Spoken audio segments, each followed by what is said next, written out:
안녕하십니까. 현재 서울관광재단 내 서울관광마이스기업지원센터 전문위원으로 활동하고 있는 조기철 회계사입니다.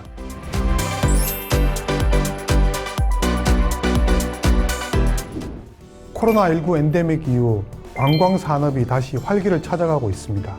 이에 서울관광재단에서는 제도약을 꿈꾸는 분들을 위한 리스타트 프로그램을 진행하고 있는데요.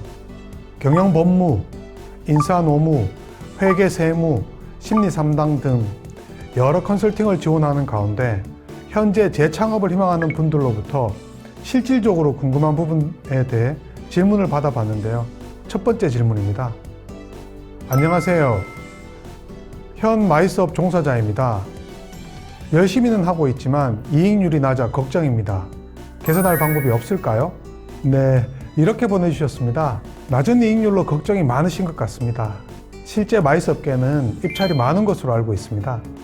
입찰은 상대방이 있는 게임이다 보니 입찰을 잘 활용하려면 최소한 우리가 제공하는 서비스의 원가가 얼마인지 알아야 합니다. 당연하죠? 원가라는 게 하늘에서 뚝 떨어지는 건 아닙니다. 입찰을 딸 경우와 아닌 경우를 비교할 줄 알아야죠. 결론적으로는 재무제표를 정확하게 이해하고 있으면 우리의 원가가 얼마이니 입찰 가격을 얼마로 쓰면 남는 건 없어도 손해는 아니겠다는 식의 판단이 가능합니다. 그 수치를 가지고 적정 마진을 보고 행사를 할지, 적정 마진은 아니지만 인건비라도 건질지, 얼마를 써야겠다 등등 결정할 수 있습니다. 이 모든 게 다 숫자에서 나오는 겁니다. 물론 느낌적인 느낌으로 대표님의 머릿속에는 다 있습니다. 하지만 실제로는 잘못 알고 있는 경우도 많고 더하고 빼다 보면 마이너스가 되는 경우도 허다합니다. 무엇보다 오너의 관심을 가지라는 말씀을 드리고 싶어요. 기업에서 내리는 모든 의사결정의 끝은 숫자입니다. 새로운 기획을 했을 때 실행 효과도 결국 숫자가 결정하죠. 숫자를 어렵다고 느끼는 경우가 많지만 사업을 시작하는 순간 두려움을 버려야 합니다. 다음은 세법 관련 질문입니다. 사업적으로 어려움을 겪고 있습니다. 세법에서 도움을 주는 제도가 있을까요? 네, 이렇게 질문을 주셨는데요. 예, 물론 있습니다. 가령 5월에 1,000만 원짜리 행사를 했다고 가정을 해보죠. 그에 대한 세금계산서를 발행하고 7월 25일 일기 부가가치세 확정 신고를 했다. 아직 거래처로부터 받지 못한 부가가치세 100만 원을 세무서에 납부했는데 대금 지급을 차일피일 미루더니 결국에는 거래처로부터 돈을 못 받았다.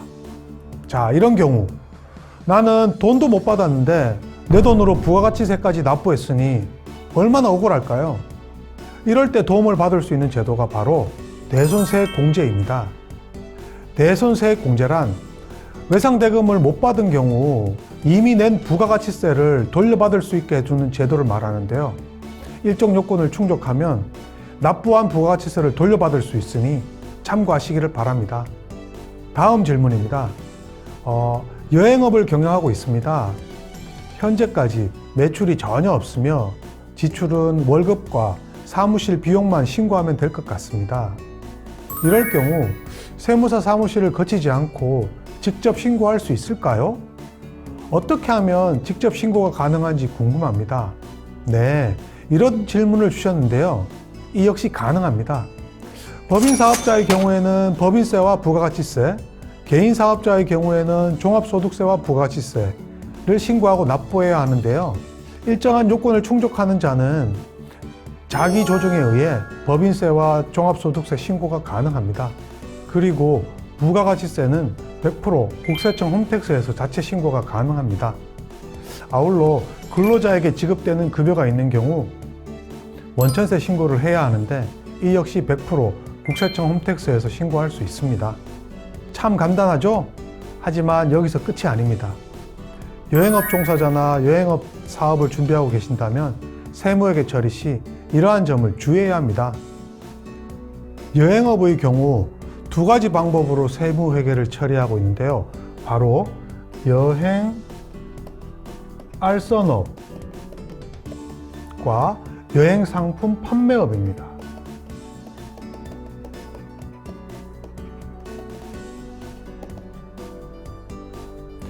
여행업으로 성공적인 재기를 꿈꾸신다면 이 둘의 차이를 알아두시는 게 좋습니다. 가령 인바운드 여행 상품의 요금이 100만 원이고 그 100만 원은 항공요금 35만 원, 숙박비용 25만 원, 식대 20만 원, 기타 입장료, 관광버스 대절 비용 등 10만 원가 마진 10만 원으로 구성되어 있다고 가정해보죠. 이 경우 여행 알선업으로 세무회계한다면 매출은 마진인 10만 원이고 여행 상품 판매업으로 세무회계 처리한다면 매출은 100만 원입니다.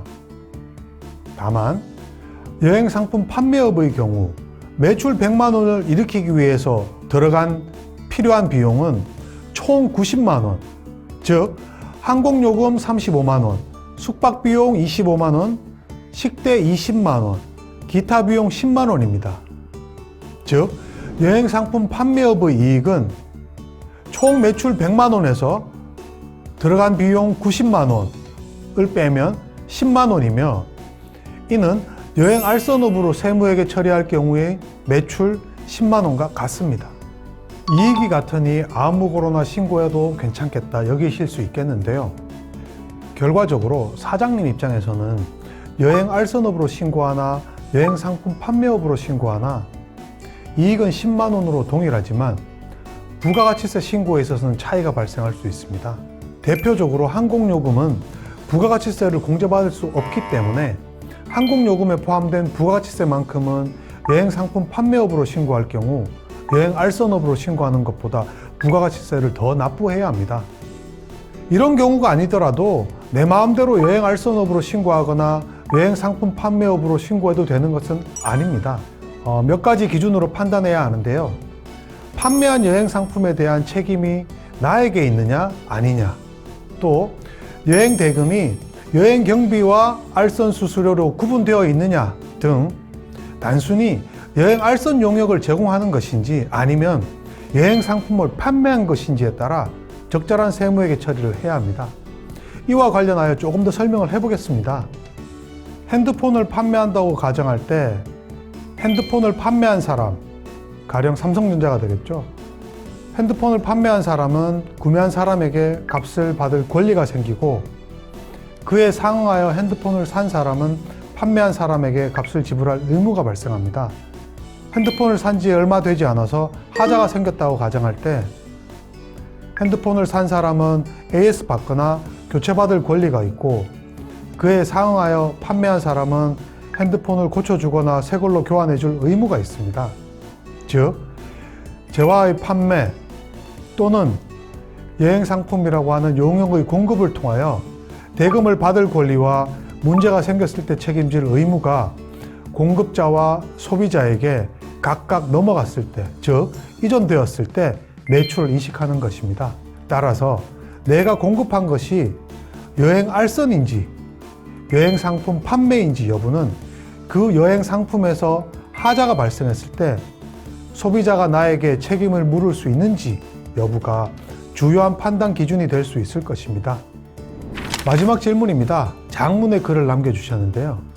안녕하세요. 저는 코로나19 당시 관광 사업을 하다가 폐업을 한 사람입니다. 최근 관광시장이 다시 열리며 재창업을 희망하고 있는데요. 이제 와서 보니 코로나19 당시 폐업을 잘못한 것 같아 아쉬움이 많이 남습니다.